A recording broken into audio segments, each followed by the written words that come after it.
Income from salary chapter में आज एक और प्रैक्टिकल प्रॉब्लम सॉल्व करेंगे बोर्ड पर। वो है क्वेश्चन नंबर 14, पेज नंबर 3.109 पर है। इस क्वेश्चन के कंटेंट क्या है? मिस्टर दिनेश नागपुर, जो 22 लाख की आबादी वाला शहर है, कि एक कंपनी एक्ट लिमिटेड में प्रबंधक है। तो ये प्राइवेट निजी कर्मचारी हो गया।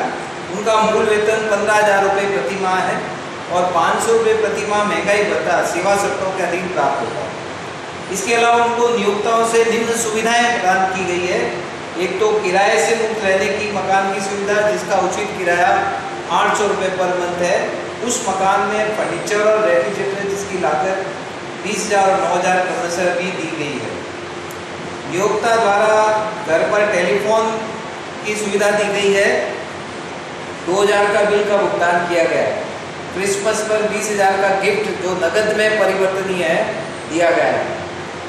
नियोक्ता को कार्यालय और निजी उपयोग के लिए कंप्यूटर दिया है, जिसकी लागत कंपनी के लिए 30,000 है। 1 अक्टूबर 2019 से नियोक्ता द्वारा निजी उपयोग के लिए एयर कंडीशन दिया गया, जिसे वर्ष 2013 में 20,000 की लागत से क्रय किया गया था।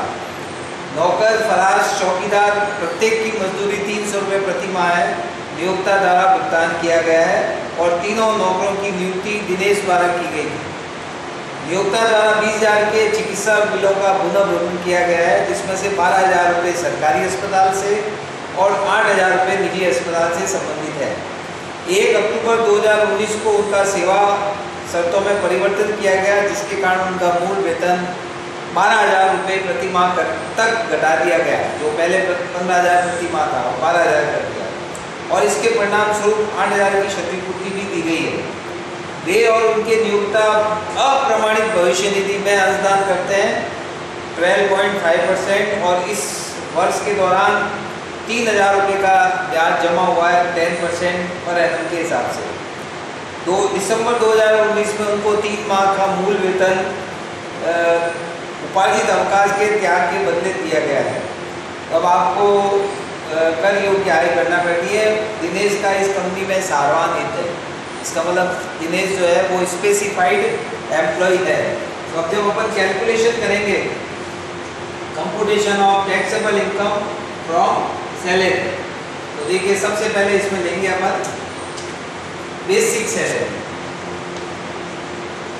अब बेसिक सैलरी इनकी जो 15,000 के हिसाब से तो आएगी 6 महीने,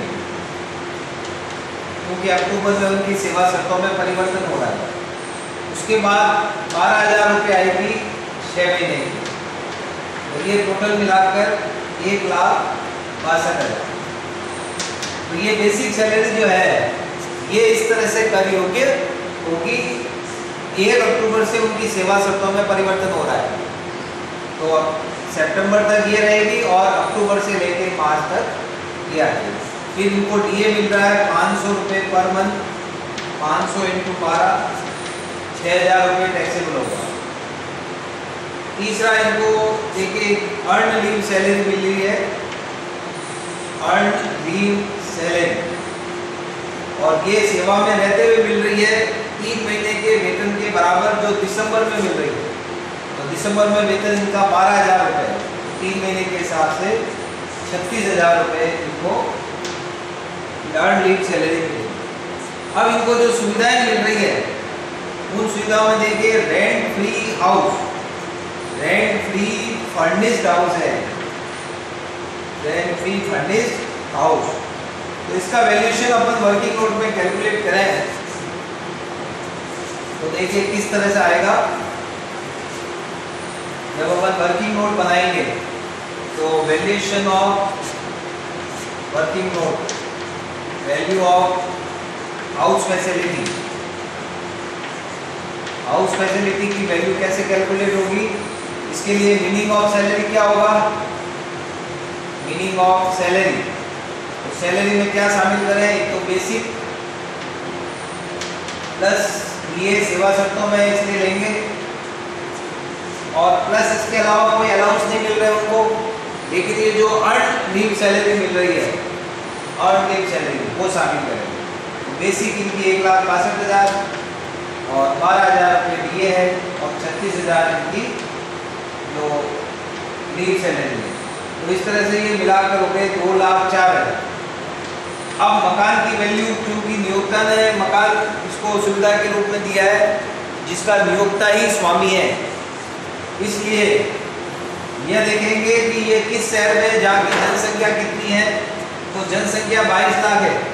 तो अब यहाँ पर 10% ऑफ, क्योंकि 25 लाख से कम है तो वैल्यू जो आएगी हाउस की वो 10% ऑफ सैलरी आएगी। तो 10% ऑफ सैलरी हो गया 20,400। इसमें ऐड करेंगे value of furniture. Value of furniture जो है इसमें इनको दो चीज़ें दे रहे हैं, रेफ्रिजरेटर और फर्नीचर, तो दोनों मिलाकर हो रहे हैं 29,000 और ये लेते हैं 10%। तो 10% ऑफ 29,000 2,900 रुपये। ये मिलाकर 23,300 रुपये। 23,300 रुपये जो है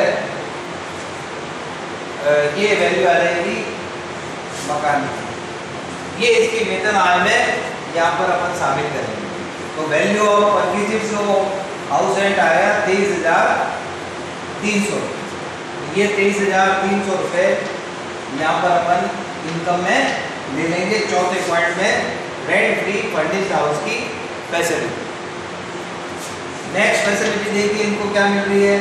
इनको फ्री गिफ्ट मिल रहा है, वो नगद में परिवर्तनीय है, इसलिए इसको पूरा टैक्सेबल करेंगे। Value of gift facility, value of जो गिफ्ट आएगा वो 20,000 पूरा का पूरा टैक्सेबल होगा। नेक्स्ट फैसिलिटी देखिए इनको एयर कंडीशन की फैसिलिटी दे रहे हैं, लेकिन ये अक्टूबर से दे रहे हैं तो 6 महीने की सुविधा ही है। तो फ्री यूज ऑफ एसी का फ्री यूज दे रहे हैं, तो वो लेंगे 10% ऑफ 20,000। ये 10% पर एनम है, तो 6 महीने का लेंगे 6 मंथ। तो अगर पूरे साल का निकाले 10% 2,000, लेकिन 6 महीने का जो है 1,000। ये सुविधा 6 महीने के लिए ही प्रयोग होगी, क्योंकि सुविधा 6 महीने दी जा रही है। तो ये रेंट फ्री हाउस हो गया, एयर कंडीशन। अब देखिए इनको वैल्यू ऑफ सर्वेंट और स्वीपर एंड वॉचमैन, ये तीनों की सुविधा दे रहे हैं और प्रत्येक को 300 रुपये पर मंथ दे रहे हैं। तो 300 रुपये पर मंथ इंटू 12 महीने का, एक सर्वेंट का, एक स्वीपर का और एक वॉचमैन का। तो इसको 3 टाइम्स करेंगे तो 3600 रुपये एक पर्सन का आ गया। तो तीनों का मिलाएंगे तो 10,800 रुपये। ये 3 कर्मचारी हैं, इन तीनों को पर एनम कितना अमाउंट आ रहा है उससे मल्टीप्लाई करेंगे, एक सर्वेंट के लिए, एक स्वीपर के लिए, एक वॉचमैन के लिए। तो इस तरह से ये करियोगी करेंगे। नेक्स्ट फैसिलिटी देखिए मेडिकल फैसिलिटी, वो टोटल 20,000 रीइंबर्स किया गया है, लेकिन उसमें से 12,000 सरकारी अस्पताल में दी गई सुविधा है। तो अपन करियोगी जो करेंगे वो केवल निजी अस्पताल में जो पुनर्भरण किया गया है वो 8,000 है, तो ये टैक्सेबल हो, 12,000 एग्जेप्ट हो जाएगी। नेक्स्ट देखिए और कोई सुविधा है नहीं। अब और सुविधा है उसमें कुछ एग्जेम्प्ट है, जैसे टेलीफोन बिल और यूज ऑफ कंप्यूटर, ये दोनों एग्जेम्प्ट है, तो इसको लेना नहीं है। मेडिकल फैसिलिटी आपने देख ली। अब आइए अनरिकग्नाइज्ड प्रोविडेंट फंड में अंशदान और उस पर ब्याज, ये दोनों ही एग्जेम्प्ट, क्योंकि ये प्रोविडेंट फंड अनरिकग्नाइज्ड है इसलिए। इसके अलावा उनकी सेवा शर्तों में जो परिवर्तन हुआ है उसके कारण उन्हें जो वो इनकम फ्रॉम अदर सोर्सेज में टैक्सेबल होगा। तो अब यहाँ इसको लेना नहीं है। अब ये टोटल करेंगे अपन, तो ये ग्रॉस सैलरी आ जाएगी, ग्रॉस सैलरी, और ये आएगी 2,67,100 रुपये, 2,67,000। इसमें से लेस करेंगे डिडक्शन अंडर सेक्शन 16 तो यह आएगा स्टैंडर्ड डिडक्शन। तो स्टैंडर्ड डिडक्शन जो है वो क्या लेते हैं, 50,000 या gross salary which ever is lower, तो 50,000 ही लोअर है, तो 50,000 का डिडक्शन मिल जाएगा।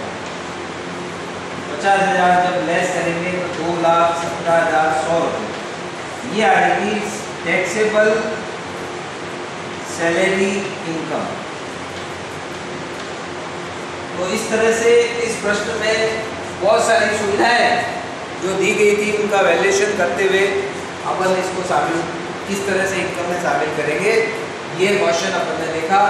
आज आपको होमवर्क के रूप में एग्जाम्पल देंगे, वो आप घर पर उसको सॉल्व करेंगे। कोई भी प्रॉब्लम हो तो आप कांटेक्ट करेंगे। Thank you.